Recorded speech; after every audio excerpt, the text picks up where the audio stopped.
திரு முத்துகிருஷ்ணன், மதுரையில் சமீபத்தில் முருகன் மாநாடு நடத்தப்பட்டது.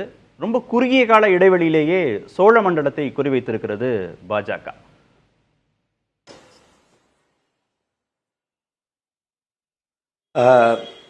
நிச்சயமாக இன்றைய இந்த நிகழ்வுகளை நான் கூர்ந்து பார்த்து கொண்டிருக்கிறேன்.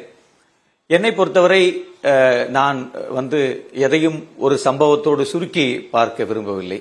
இப்ப தம்பி பேசி முடிக்கும் போது சொன்னார், தருண் விஜய் திருவள்ளுவர் எடுத்துட்டு போனாருன்னு சொல்லி.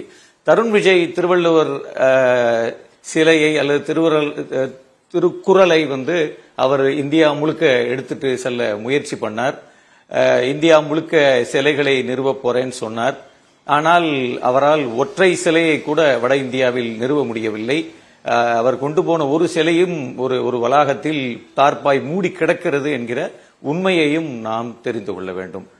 தருண் விஜய் இங்கே இதே போன்று ஒரு ஜிமிக்ஸ் என்கிற கண்ணோட்டத்தில் திருவள்ளுவரை கையில் எடுக்க வந்தபோது தமிழ்நாட்டில் இருக்கக்கூடிய தமிழ் ஐகான்ஸே சிலர் அதை பார்த்து தடுமாறினாங்க. ஐயோ, பாஜக வருகிறது, பாஜக திருக்குறளை கையில் எடுக்கிறது, எங்க போனாலும் மோடி திருக்குறளை சொல்றாரு, திருவள்ளுவரின் சிலைகளை பண்ண போறாங்க. RSS தலைவர்கள் சிலர் திருவள்ளுவரே ஒரு வடநாட்டு முனிவர் என்று பேட்டிகள் எல்லாம் கொடுக்க ஆரம்பிச்சாங்க. சமீபத்தில் பார்த்தோம், காவி உடையை அல்லது காவி பெயிண்டை தமிழ்நாட்டில் திருவள்ளுவருக்கு அடிக்க முயன்றாங்க. அப்ப ஒரு இதையெல்லாம் அவர்கள் செய்ய முயன்றார்கள். இது இன்னைக்கு மோடி செய்கிற இதே விஷயத்தை போல அவங்க இது மாதிரி பல முறை செய்திருக்கிறார்கள். ஆனால் தருண் விஜய் இதையெல்லாம் அவர்களின் கட்சி அவருக்கு கொடுத்த ஒரு அஜெண்டாவாகத்தான் செய்தாரே தவிர, தருண் விஜய் உண்மையிலேயே தமிழர்களை பற்றி என்ன நினைக்கிறார் என்பதை அவர் அல் ஜசீரா பத்திரிகைக்கு ஒரு பேட்டி கொடுத்தார். அப்ப அவர் சொன்னார், நாங்கள் தென்னிந்தியாவில் இருக்கக்கூடியவர்களோடு பழகி வருகிறோம், குறிப்பாக கருப்பாக இருக்கக்கூடிய தமிழர்களோடெல்லாம் நாங்கள் சகித்து கொண்டுதான் பழகி வருகிறோம் என்றார். அப்ப பொதுவாக தமிழர்களை பற்றிய இவர்களுடைய கண்ணோட்டம் என்ன என்பதுதான் தருண் விஜயின் பேட்டியில் வெளிப்பட்டது. அப்ப இவர்கள் தமிழர்களை பிரிவினைவாதிகளாக அல்லது தமிழர்களை கருப்பர்களாக அல்லது எல்லா வகையாகவுமே அவர்கள் நம்மை ஆதிக்கம் செய்ய ஒரு பெரிய வலையை விரிக்கிறாங்க. அந்த வலையில் தான் நான் திருக்குறளை பார்க்கிறேன், திருவள்ளுவரை பார்க்கிறேன். அது தோல்வி உற்றது அந்த வலை. இப்பொழுது அவர்கள் ராஜராஜன் என்கிற விஷயத்துக்கு வந்திருக்காங்க. பொதுவாக மோடி அல்லது பாஜகவுடைய ஃபார்முலா என்ன அப்படின்னு நம்ம பார்க்கணும். ஏதோ இன்றைக்கு இந்த விஷயத்தை புதிதாக அவர்கள் செய்யவில்லை. இந்த விஷயத்தை அவர்கள் தொடர்ச்சியாக செய்கிறாங்க. ஏறக்குறைய 2014 இருந்து இன்னும் அழுத்தமாக செய்கிறாங்க, ரொம்ப நம்பிக்கையோடு செய்கிறாங்க. ஒவ்வொரு மாநில தேர்தல் நடக்கும் போதும் அந்த தேர்தலுக்கு முன்னர் அந்தந்த மாநிலத்தில் அங்கே அரசியல் செய்து அங்கே புடம் போட்டு அல்லது வளர்த்து வைத்திருக்கக்கூடிய ஐகான்ஸ் இருக்கும் இல்லையா, ஒவ்வொரு மொழியின் பண்பாட்டினுடைய ஐகான்ஸை, அந்த ஐகான்ஸை இவர்கள் அப்படியே போய் அபகரிக்கணும்னு நினைக்கிறாங்க. அந்த ஐகான்ஸை அபகரித்து விட்டால் அந்த மக்கள் அப்படியே நம்மை நம்பி விடுவார்கள், நமக்கு ஓட்டளித்து விடுவார்கள் என்று நான் தமிழர்களை மட்டும் சொல்லவில்லை, இந்தியா முழுக்க இருக்கக்கூடிய மக்களை இவங்க அப்படித்தான் பாக்குறாங்க. இந்த வேலைகளை நாம் செய்து அவர்களை ஏமாற்றி விடலாம் என்று நினைக்கிறார்கள். நான் ஆரம்பிக்கணும் நினைக்கிறது மகாராஷ்டிரால பாஜக மீதான நீங்கள் வைத்த இந்த விமர்சனங்களை கடந்து அவங்க இந்த ஐகான்ஸையோ அந்த கலாச்சார அடையாளங்களையோ பண்பாட்டு அடையாளங்களையோ பயன்படுத்துறதுங்கிறது தேர்தல் ரீதியாகவே அவங்களுக்கு வெற்றி கொடுத்திருக்கு தானே. கல்கத்தாவில இருந்து காளி, ஒடிஷாவில் பூரி ஜெகநாதர், அங்க மகாராஷ்டிராவில் அதுதான் நான் சொல்ல வரல. என்னன்னா மகாராஷ்டிராவில் அப்படி சிவாஜியை இவர்கள் கைப்பற்ற வேலை செய்தார்கள். குஜராத்ல பட்டேல் அங்க காளிய செஞ்சாங்க. ஒரிசாவுக்கு வரும்போது அவர்கள் பூரி ஜெகநாதரை கையில் எடுப்பார்கள். இப்படி அவர்கள் இந்த கலாச்சார பண்பாட்டு விழுமியங்களை எல்லாம் தங்களுடையதாக அபகரிக்க முயல்கிறார்கள். அதற்கான வேலையை அவங்க செய்யறாங்க.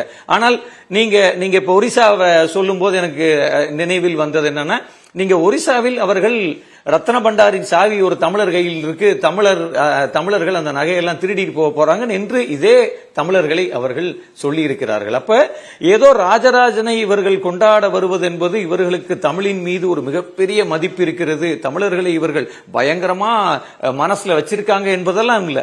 இவர்கள் ஒரு தோற்றத்தை காட்ட முயலுகிறார்கள். அப்போ ஒரிசாவில் அவர்கள் பாண்டியனை பார்த்து சொன்ன வார்த்தை உண்மை, தருண் விஜய் சொன்ன வார்த்தை உண்மை என்பதை நான் அழுத்தமாக சொல்ல விரும்புகிறேன். அப்ப இவர்கள் மனதில் ஒன்றை வைத்துக் கொண்டு வெளியே ஒன்றை பேசுகிறார்கள். இதை பார்த்து மக்கள் ஏமாந்து விடுவார்கள் என்று நினைக்கிறார்கள். ராஜராஜ சோழனுக்கும் ராஜேந்திர சோழனுக்கும் ஏமாந்திருக்கலாம், ஆனால் ராஜராஜ சோழனுக்கும் ராஜேந்திர சோழனுக்கும் பிரம்மாண்ட சிலைகள் அமைக்கப்படும் அப்படின்ற அறிவிப்பை வெளியிடுவதற்கு மோடி இங்க வர வேண்டியது இருக்குல்ல. இத்தனை ஆண்டு காலம் அதற்கான முன்னெடுப்புகள் இல்ல. இப்ப அந்த அறிவிப்பை அவர் தானே வந்து வெளியிட வேண்டியதா இருக்கு அந்த மண்ணுல. இல்ல இல்ல இல்ல நான் எப்படி பாக்குறேன்னா, நீங்க சர்தாருக்கு சிலை வைக்கிறது, அம்பேத்கருக்கு சிலை வைக்கிறது, நீங்க இந்தியா முழுக்க சிலைகளை வைங்க, எல்லாருக்கும் சிலைகளை வைங்க, ஒரு சிலையை அடுத்த சிலையை விட மேல வைங்க. சிலைகளை வைப்பதற்காகவா இந்த பிரதமர் மோடியை மக்கள் தேர்ந்தெடுத்தார்கள் என்ற கேள்வியை நான் முன்வைக்க விரும்புகிறேன். இந்த சிலை வைக்கிறதா அவரோட வேலை? இந்த என்ன சொல்றது, ஒரு ஒரு ஒரு ஒரு ஒரு ஒரு ஃபேன்சி டிரஸ் காம்படிஷனை போல இந்த உடைகளை மாற்றிக் கொண்டிருப்பதா அவருடைய வேலை? அவருடைய வேலை இந்த இந்தியாவில் இருக்கக்கூடிய ஜனங்களுக்கு சேவையை செய்ய வேண்டிய வேலை. இன்றைக்கு பெட்ரோல் என்ன விலை விக்குது, டீசல் என்ன விலை விக்குது, டாலர் எங்க போய் நிக்குது, அல்லது அங்கே ஒரு பாராளுமன்றம் கூடி 5 நாட்களாக எந்த கேள்விக்கும் பதில் சொல்லாமல் அவர் வெளிநாட்டிலையும் தமிழ்நாட்டிலையும் மாலத்தீவிலையும் சுற்றி கொண்டிருக்கிறார். அவரை ஜனங்கள் தேர்வு செய்திருப்பது, அல்லது இந்தியாவினுடைய சுதந்திர இந்தியாவினுடைய வரலாற்றிலே ஒரு பாராளுமன்ற கூட்டத்தொடர் தொடங்கி இருக்கிறது. இருக்கிறதுலே சென்சிட்டிவான கூட்டத்தொடர் அது. பீகாரில் ஒரு மிகப்பெரிய கலகம் நடைபெற்றுக் கொண்டிருக்கிறது. ராஜராஜ சோழனின் ஜனநாயகத்தை பேசுவது முக்கியம் இல்ல, அதைவிட முக்கியம் கோடிக்கணக்கான வாக்காளர்களின் பெயர்கள் பட்டியலிருந்து நீக்கப்படுகிறது.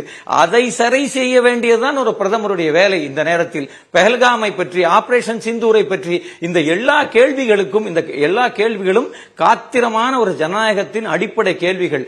இதனை நம்முடைய எம்பிக்கள் அங்கே இந்தியா முழுவதிலிருந்தும் சென்று எழுப்பிக் கொண்டிருக்கிறார்கள். அங்கே ஒரு துணை ஜனாதிபதி போஸ்ட் காலியா கிடக்கு. அவர் திடீர்னு பாராளுமன்றத்துக்கு வந்து கிளம்பி போயிட்டாரு.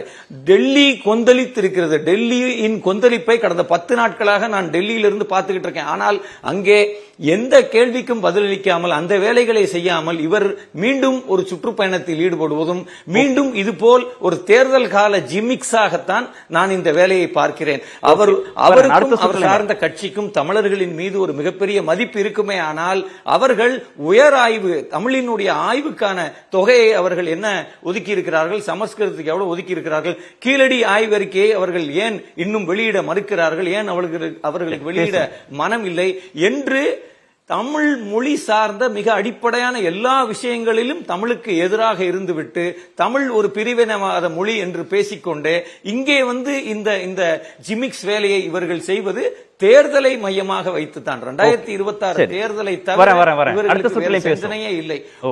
நம்முடைய நரேந்திர மோடி அவர்கள் 2 மோட்ல இருப்பார். ஒன்னு வெளிநாட்டு சுற்றுலா மோடு, இந்தியாவுக்கு வந்தா தேர்தல் மோடு. தேர்தல் மோடில் இருக்கக்கூடிய மோடி அதை விட்டு வெளியே வந்து ரியல் இஷ்யூஸை அல்லது ரியலான தமிழர் விஷயங்களை கையில் எடுக்க வேண்டும் என்று